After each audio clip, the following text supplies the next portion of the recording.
मरने के लिए जा रही हूँ, क्योंकि आप मेरे पास में कभी नहीं आते हो और बिना पति की एक पत्नी अधूरी है। अब मैं मर जाऊंगी, क्योंकि आप मुझे भूल जाना, तुम मेरे पास कभी नहीं आए महाराज, इसलिए मैं मरने जा रही हूँ। रात्रि का समय है, सुनीति जो है महाराज उत्तानपाद की याद आ रही है, तो सुनीति वहां से मरने के लिए जंगल में चली है।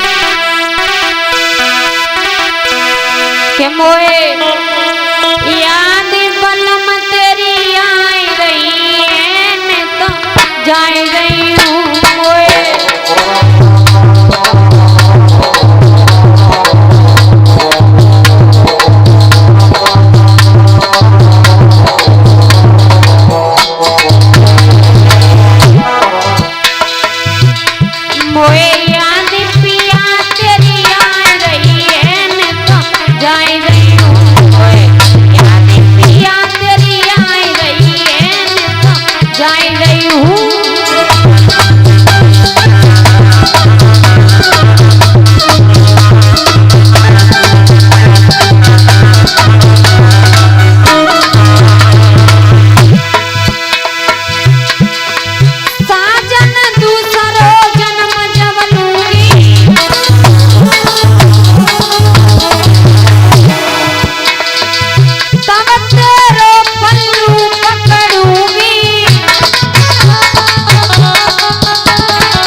आज सुनीति महाराज उत्तानपाद की याद करती हुई निकल पड़ी है, मरने के लिए जा रही।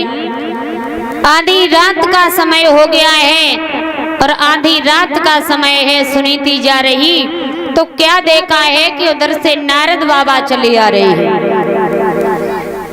और नारद बाबा जब चले आ रहे हैं तो नारद बाबा ने जैसे ही सुनीति को जाता हुआ देखा, रात का समय है, तो नारद बाबा ने सुनीति से पूछ लिया है, हे बेटी तुम्हारा क्या नाम है और रात के समय आप कहाँ पर जा रही हो? तो सुनीति ने सारी बात बताई है, महाराज मैं उत्तानपाद की पत्नी हूँ, मेरा नाम है सुनीति और रात के समय में मरने के लिए जा रही है। तो नारद बाबा सुनीति से कहते हैं, बेटी ये बताओ आप मरने के लिए जा रही हो, ऐसी क्या बात है जो आप मरने के लिए जा रही हो?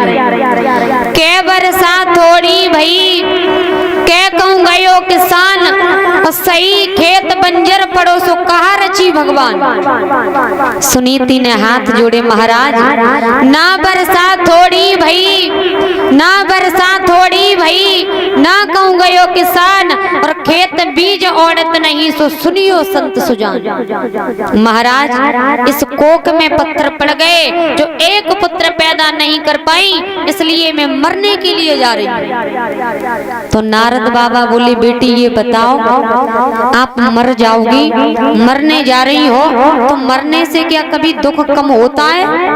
मर जाओगी तो क्या पुत्र पैदा हो जाएगा? सुनीति बोली, महाराज बात ये है कि कोई पुत्र भी पैदा नहीं हुआ, लेकिन महाराज जब से दूसरा विवाह करके आए हैं, मेरे महाराज भी मेरे पास नहीं आते हैं। तो मैंने ये सोचा है कि जब मेरे पति भी मेरे पास नहीं आते हैं, अब बिना पति के मेरा जीवन भी कटना मुश्किल की बात है, इसलिए मैंने सोचा कि मैं अपनी आत्महत्या कर लूं तो ठीक रहेगा। आज सुखदेव भगवान राजा परीक्षित को समझाते, महाराज नारद बाबा जो है, नारद बाबा सुनीति से कहते हैं, सुनीति ऐसा करो, आप चिंता मत करो, आप घर के लिए लौट जाओ, और मैं आपको ये वचन देता हूँ कि आपके घर में, आपकी गोदी में कोई न कोई बालक जरूर पैदा होगा। तो सुनीति जो थी महाराज उत्तान बात से बोली है, महाराज ये बताओ आप तो कह रहे हो एक बालक पैदा जरूर होगा, लेकिन मेरे पति भी मेरे पास कभी नहीं आते हैं, पुत्र कैसे पैदा हो सकता? वो तो कभी नहीं आते, जिस दिन से मैं झोपड़ी में आई कभी मेरे पास नहीं आए। तो नारद बाबा समझाते हैं, सुनीति मोर बचन चाहे पड़ जाए फीका, संत बचन पत्थर की लीका।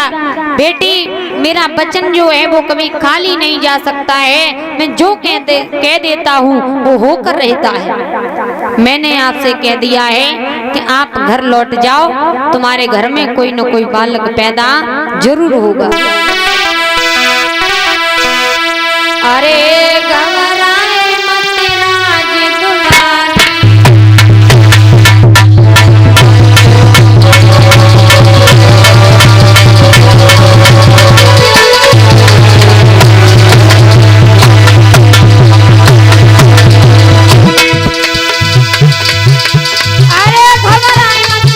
दुलारी,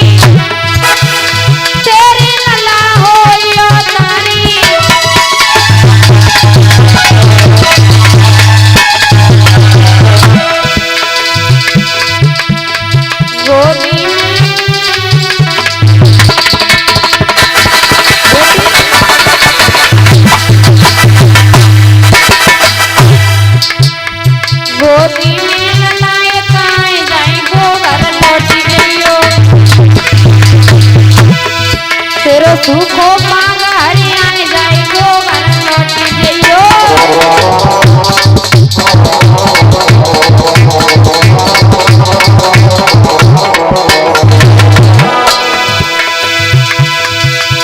मरी की अधोगति में जावा,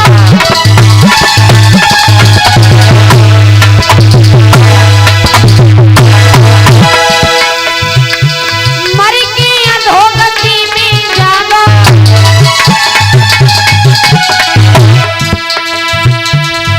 तेरो सुखो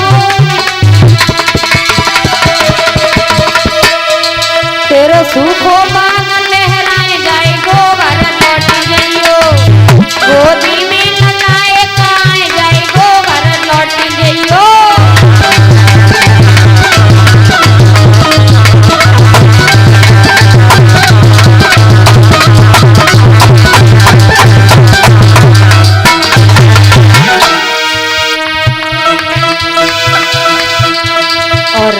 इसी बीच में 50 रुपए अरजीत यादव, 50 रुपए राधे श्याम यादव, 50 रुपए विपिन यादव, 50 रुपए हरि किशन नेताजी और 50 रुपए यशवीर यादव। ये श्री राधे राधे टीम बनामई से। भगवान सुख शांति दे।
बोलिए गोविंद भगवान की।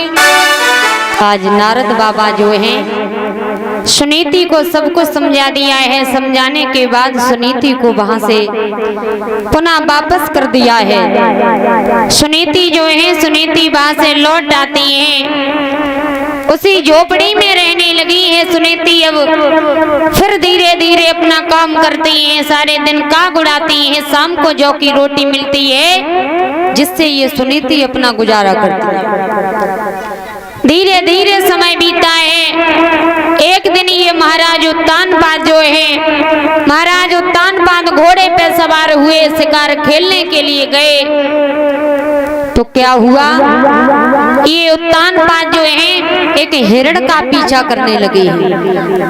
हिरण के पीछे भागते भागते जब शाम हो जाती है और शाम होने के लिए जब आई है तो महाराज उत्तानपाद की सेना जो थी वो सब घर लौट आती है। महाराज उत्तानपाद के हिरण के पीछे पीछे भागते रहे, काफी रात हो जाती है। जब रात हुई तो महाराज जब वहां से घर लौट करके आए, बिटिया तो कि जा काय जान दे विजय सिंह भैया महाभारत जब भाव अर्जुन कर्ण में आमना सामना हुआ, विजय सिंह भैया मुंह दिखा देने। अर्जुन जब रथ बाण मारे तो कर्ण को रथ 7 पैग पीछे हो जाए।